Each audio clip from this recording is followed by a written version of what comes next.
I want to start with this picture, which in some sense sets the stage for all that follows. And what I'm showing you is, by income category, the share of countries that are more than 1/3 urban, both in 1960 and today. So what this means, and you can start with the 45,000, is that both in 1960, the blue bars in 1960, and in 2010, about 80% of the countries in this income category were more than 1/3 urban. And of course, I've corrected for inflation between the two time periods. Between 3,000 and 4,000, both in 1960 and today, more than 80% of countries were more than 1/3 urban. But let's go down to the poorer countries. What share of countries in 1960 with per capita incomes below $1,000 were more than 1/3 urban? It's a really easy number to remember: 0. Because in fact, in 1960s, as had been true throughout almost all recorded history, to be poor was to be rural. Today, more than 40% of the world's poorest countries are more than 1/3 urban.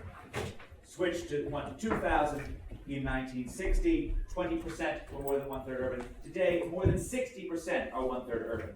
This is a colossal change in the human existence. That for the first time in history, we see the mass explosion of cities that are both poor and, in too many cases, also poorly governed. Now, on one level, this is a tremendous opportunity. I certainly have the view that cities are pathways out of poverty into prosperity, that they are intimately linked with the growth process. This is the correlation between urbanization in 1960 and income growth between 1960 and 2010. Among countries with per capita incomes, again, below $5,000. And the correlation is enormously strong. I'm not trying to suggest that this relationship is causal, although the link is certainly very tight. But certainly, if you wanted to think throughout history what things were, in fact, associated with growth, urbanization is one of the big ones. Which suggests that, in fact, enabling cities to work better, enabling cities to be both more productive and, in some cases, less hellish, is, in fact, one of the greatest vocations of the 21st century. And, in fact, I can't think of anything that is more important for IGC to do than to make sure that urban life in the developing world is more functional and more productive. Now, even though urbanization is now occurring in poor countries, there is no sense in which the link between urbanization and income have reduced. So this is just across countries, the link between per capita GDP and urbanization. And if you want to sort of remember a factoid version of this, if you compare those countries that are more than 50% urban to those countries that are less than 50% urban, the more urbanized countries have incomes that are 5 times higher and infant mortality levels that are less than 1/3. Now, what I'm going to talk about today is a series of things that are meant to highlight both the good aspects and the bad aspects of cities, and the increasing use of technology to try and at least understand urban life, urban problems, urban productivity. So the first things that I'm going to talk about is, do the same factors that predict urban success in the wealthy world also hold, at least for 3 large developing countries? And this work is meant to deal with a knowledge mismatch. That in fact, much of the work that has been done on urban economics over the past 50 years has been in wealthy countries, has been overwhelmingly for the US, secondarily for the UK, and then for the EU, right? How much of this knowledge base also holds for the developing world, where in fact the important stuff is going on? Secondly, I'm going to have a brief detour in the use of computer vision techniques for measuring income, infrastructure, and assessing housing prices. This is particularly valuable in cases in which we don't think we have good government statistics, and engaging in really vast household surveys is prohibitively expensive. Then finally, I'm going to turn to dealing with the downsides of density. And I think a broad lesson, if there's a theme from this that I want you to take away, is that cities are about interactions, and it's just what Paul was talking about, right? Cities are the absence of physical space between people. They exist to enable us to work with one another. But those interactions, right, require some form of governance in many cases. The negative interactions, the fact that 2 people who are close to each other can give each other a disease, this involves some form of government action. The positive interactions also require contracts to be enforced, or at least some form of rules of the game.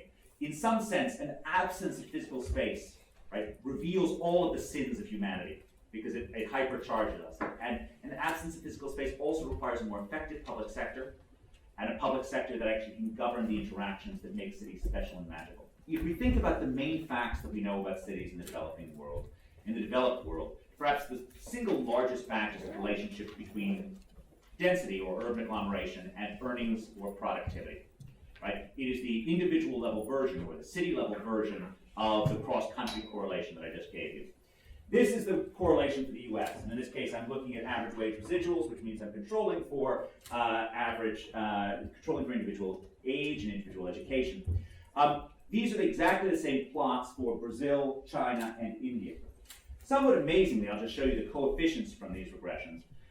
The coefficients are remarkably tight.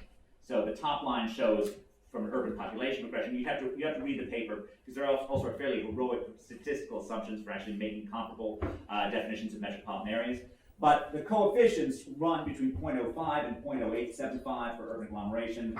Density is a little bit, which is an alternative way of measuring urbanization. The Chinese coefficient on density is particularly large, but other than that, they're all relatively similar. Now, there are two statistical problems with understanding this agglomeration coefficient. One of which is unobserved attributes of the people. So this is the sorting of more able people into cities. And this is something that residents of big cities like Londoners certainly like to believe, that it's not London that made them productive, it's themselves. And perhaps there's some truth to that. The second is unobserved attributes of place. So it's not the agglomeration that creates the productivity, it is in fact, there's something about this place, a coal mine, rivers, that makes the area productive and people come to that area. We have a variety of different statistical ways of dealing with them in the wealthy world. None of them are perfectly compelling. In some sense, what's really needed is either shocks to place, like something that actually arbitrarily makes a place more productive, or shocks to people, meaning that you're moving people across the place. Second fact about urbanization, tremendously strong correlation between skills and urban success. Human capital really does appear to be the bedrock on which cities rest, just as it is the bedrock in which countries and individual success rest. This is the relationship across metropolitan areas between per capita GDP and share of the population with a college degree in the United States. Right? These gulfs are enormous within a single country. Right? This is $80,000 per capita GDP. This is $20,000 per capita GDP, all within the United States, lining up incredibly tightly with the skills of the area. We're going to do this again for 4 countries.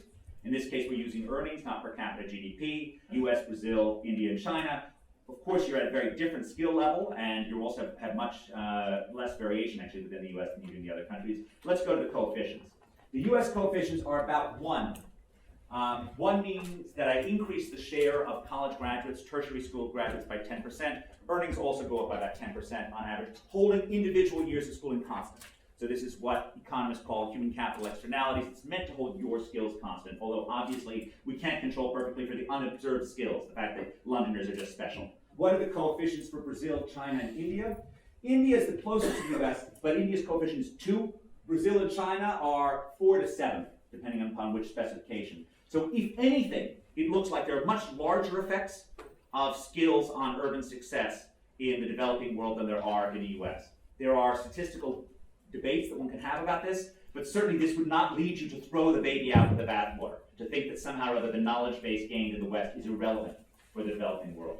Third fact, relationship between skills and urban growth. So this is a fact that is very well documented in the UK, in the EU, and the US.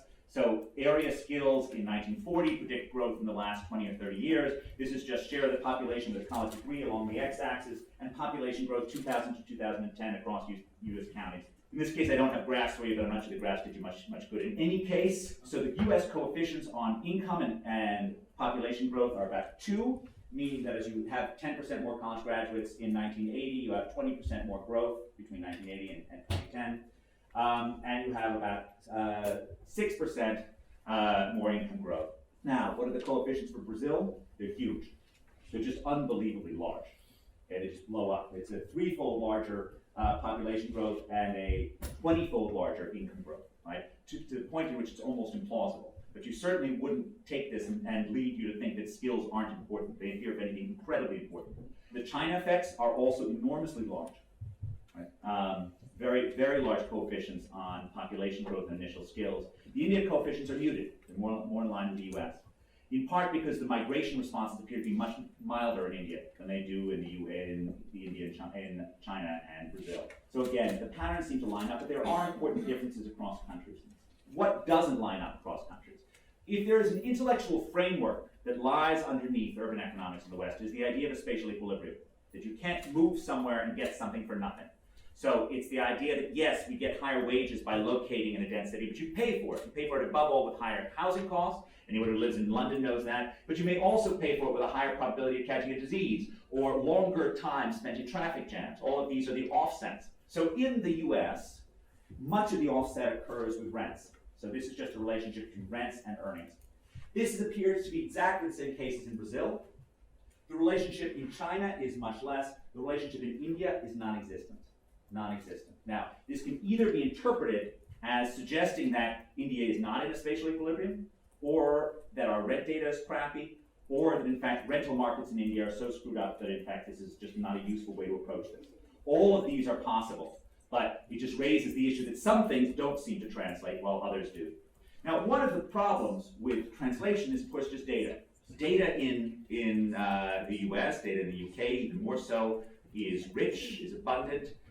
Data in much of the developing world is less abundant, especially if you want to know about things about urban space like potholes or open sewers. You might not have available data on this. But increasingly, we have pictures. We have pictures provided by things like Google Street View. And there's a hope, there's a promise perhaps, that these pictures will enable us to get a picture, get an idea of urban life that enables us to bypass the public sector data. Let me just give you an idea of how this might function. So this is very similar to the idea of using nightlights, but think about the richness of an on-street picture relative to a vision from space. Think about how much more you get from this than you do from the amount of lights. Okay, so let me show you what we have done. We have not yet managed to get this to work for Jakarta, where we've been working on this, but we have done this for New York. So here's the idea. You've got some images from New York. You've got the median income census block. Then you feed into the computer algorithm. You feed in these training examples. So these are different images tied to different income levels. Machine learning, the magic of machine learning. I like to think of this as regressing income on pixels. Okay, so you're basically regressing the income on the pixels. You always have to do it because of the danger of overfitting. You do it on a training sample, and then you test it on testing samples. You keep half your data clean. And then you form a predicted income based on the pixels. This is the training sample for New York City. You get an R-squared of the pixels of about 85% with nothing else thrown in. By contrast, if you were trying to do this with human capital to predict income, you'd get less than 10% R-squared. This is the performance in the testing sample, 81%. Somewhat amazingly, if you use the same algorithm trained in New York for Boston data, you get an R-squared of 86%, which suggests the enormous capacity for these pictures to predict what actually is going on. Now, the developing world is different. Our Jakarta work has proven to be difficult in lots of ways. We still have yet to prove that this actually can work in a developing world context. But the possibilities, if we can use images to measure income, to use as the basis for a property tax assessment system, to use as measures of urban infrastructure and quality of life, the upside is potentially enormous on this.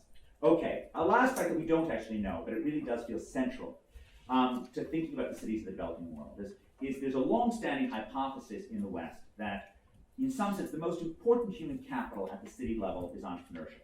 50 years ago, the economist Benjamin Chinitz was comparing New York and Pittsburgh and noting that New York seemed to be more resilient than Pittsburgh was even then. He argued that this was a legacy of the garment industry in New York, which was an industry with very few barriers to entry and very weak returns to scale, and as a consequence, anyone with a good idea and a couple of sewing machines could get started in the garment trade. By contrast, Pittsburgh, because of its rivers, because of its coal mines, had U.S. steel and industry with very large returns to scale, with very big barriers to entry, and it had one dominant firm which trained company men. Now, those company men were very good at solving static problems, right? They were not good at thinking about new dynamic solutions and coming up with a new business idea, a new vision. And now Ashraf and I were looking at images of an entrepreneur in Lusaka yesterday, who was just marvelous at thinking about how to grow her business next by thinking about new things that she could do, right? This is what entrepreneurs do, right? They have this very fungible capital for looking at different things. This is not what, my people work for steel companies. This is not what we do. We do what the boss tells us to do, right? It's a different thing. It's a different skill. Now, it is amazing, given how mediocre our measures of entrepreneurship are, that they do such a good job of predicting success both within and across cities in the U.S. So this is just average establishment size. Big establishments, average growth rate about 50% over this period. Small establishments, close to 200%. Huge differences on this stuff. And this with staff controls for industry, a variety of different statistical techniques within industries and so forth. Now, one thing that the developing world is full of is entrepreneurship. right? Of a variety of different forms. Sometimes it gets trapped to being too small, sometimes it isn't the transformational entrepreneurship that we would hope for, but my goodness, I have never been in a place that is more entrepreneurial than the Dharavi slum of Mumbai. It is just crammed with small businesses that are doing their thing, that are finding new opportunities, that are nimble, that are smart, that are just full of promise. And in some sense, the question is, from an economic development strategy, how can we put in place the tools, whether or not it's training or contracting or other things that can enable them, or eliminating regulations that are harmful, to enable those businesses to be an economic dynamo for Mumbai. But of course, the other thing that this image reminds you is, even as we are awed by the energy and human capital of the entrepreneurs of Ravi, as we are with the entrepreneurs of Johannesburg or Lusaka, right? We are troubled by other problems in this picture. We are troubled by unpaved roads. You don't see kids defecating in this actual picture, but I sure do normally when I'm wandering around Dharavi. You know that the water isn't fit to drink, you know the electricity is intermittent, and it reminds you of those demons that come with density, of these downsides, which are in fact just as important for unleashing economic growth as is the upside of cities. Now, when we think about dealing with these downsides, there's often a particular focus on infrastructure, and that's appropriate. But when we think about large-scale spending on urban infrastructure, there are many problems that can occur. There are public management problems, which are in some sense the most basic. This is corruption. This is the fact that the money doesn't go to the project, it goes somewhere else. There is the just as costly political failures, which means that the wrong projects get built. And of course, then there are legal failures, which means that private property is unsafe and it's impossible to deal with the negative externalities with effective incentives. And I'm going to talk mostly about the middle one, these legal failures. But corruption is not something that was invented in the developing world, right? London has had gobs and gobs of corruption in its history. New York City, the city of my birth, it was practically synonymous with corruption in the 19th century. And this courthouse, this was it. This was the epicenter of global corruption in the 1860s, I'm proud to say. Millions of dollars disappeared in this project. Millions for Boss Tweed, the guy who ran New York, to his friends. And this is garden variety, public sector mismanagement, right? So this is one thing that goes wrong. This is another example. This is the political failure.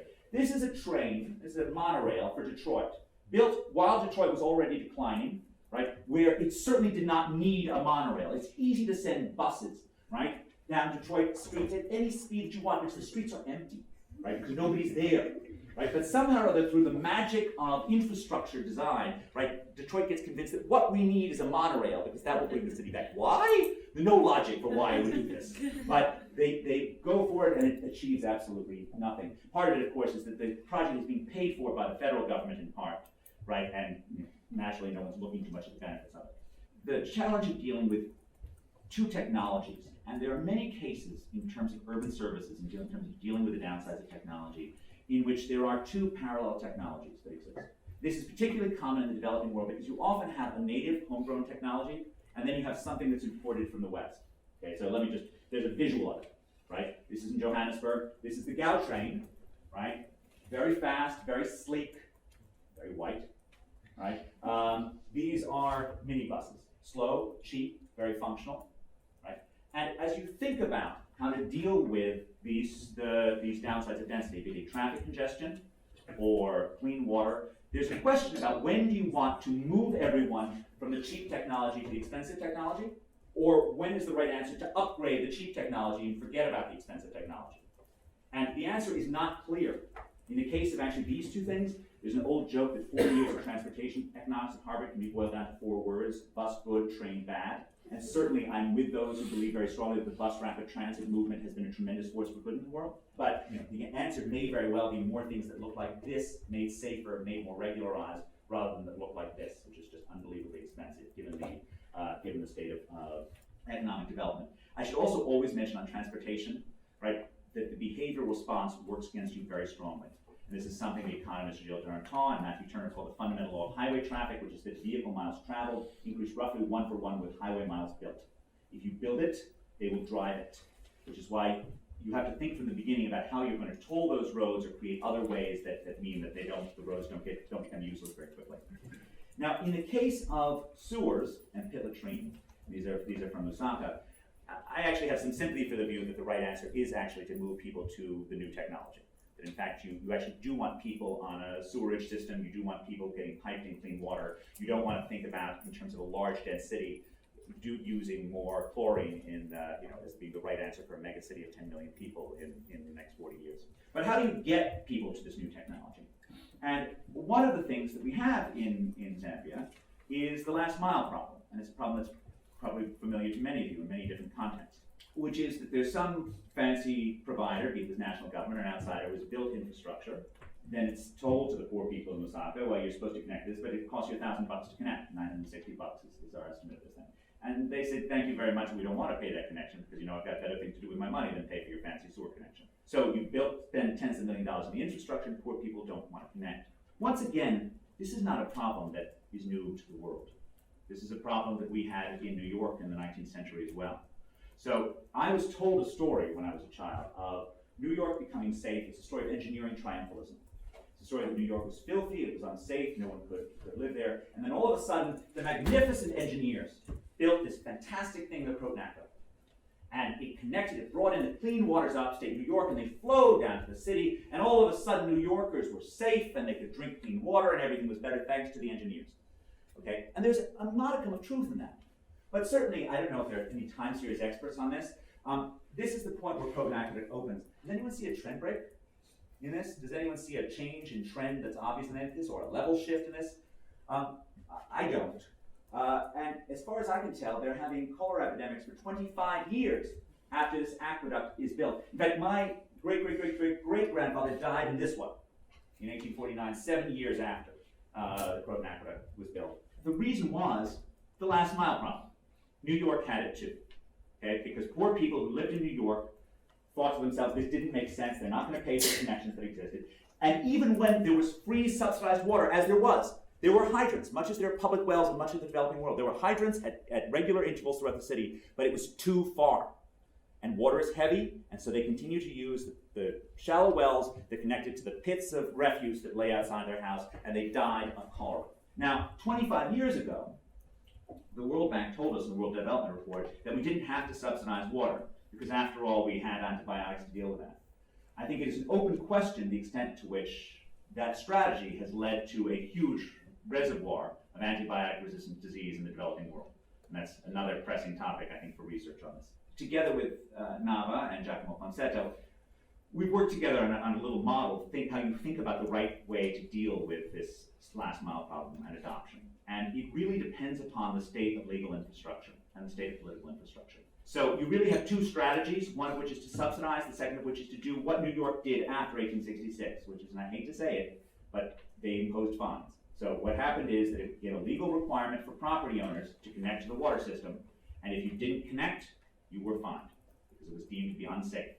And it's very hard to imagine that New York could have become safe without the use of some form of fines for the people who didn't connect, for the property owners who didn't connect. So we have a little model that both recognizes the fact that fines lead to subversion, lead to extortion, lead to abuse, and the fact that if you do subsidies, they lead to waste. And along this axis tells you how competent the judicial system is, how effective the fine system is going to be, how little extortion is going to be, and how competent the executive system is. And down here, the executive system is really, really wasteful. And what this says is when both the judiciary, both the police and the executive branch is incompetent, you got to give up. When the executive is at least mildly competent, you just do it all with subsidies. For a middle range over here, you use a combination of fines and extortions. And I think if there's one central message here, it's that in fact you want to use fines, but you want to use fines that are small, that are humane, that don't lead to extortion of the innocent. Because when you have fines that are large enough that cops, that whoever the inspectors are, hold up ordinary people, the whole strategy of this disappears. They need to be humane fines. If we're going to penalize children for defecating in the street, let's make them do an hour's worth of math in a community center. Let's make them do an hour's worth of reading. Let's let them do something that's humane and mild, even though, if they're anything like my kids, they'll view it as hell. Then, of course, you can use fines if your judiciary is strong enough. One of the things that was critical in the U.S., in the New York story, is one thing that was not critical was honest cops. New York didn't have honest cops, but they tried to supplement by having a separate judiciary that was responsible to doctors and the Metropolitan Health Service. But New York did have ownership. And I think this reminds us of how incredibly important it is to have an ownership strategy, to have some form of connection between who owns the land, knowledge of who owns the land, who's responsible for it. Because ownership isn't just about Minnesota right empowerment, it's also about responsibilities, right? If nobody owns the land, it's impossible to say you can't have refuse there. You can't have, you can't run things without a clean sewer. So I think that issue is the last one that connects to this. So I'm going to skip over this, which is just reminding us that courts often don't function very well for a variety of different reasons in the developing world, and just end with this graph, which is a graph of urban and rural happiness in poor and rich countries. While there are many problems, congestion, crime, contagious disease, high housing costs in cities, and they can often get a rap that's being held, when you look at the data, urban residents in the poor world are not miserable, at least not relative to rural residents. So what this shows you along the y-axis is the gap between urban and rural happiness in various countries. And what this shows you is that basically in rich countries there's no gap. So here's the UK right here, it's basically on the zero line. Whether or not you live in London or you live in somewhere in rural England, people seem to be about equally happy. Go to poorer parts of the world, it looks totally different, right? These positive lines are not mean that the urbanites say that they're much happier than the rural dwellers are, which does not mean in any sense to understate the difficulties of living in a place like Dharavi. But it does mean that there's no future in rural poverty. In fact, for many of these urban dwellers, they have hope that didn't exist in their rural living, in their rural lives. They have some degree of possibility of changing things and some degree of the promise that cities always held. And I think that's why, ultimately, fighting to make cities more livable, more functional, more economically and socially vibrant is really one of the great challenges of the century ahead of us. And I'm just delighted that IGC is fighting for this. Thank you all for your time.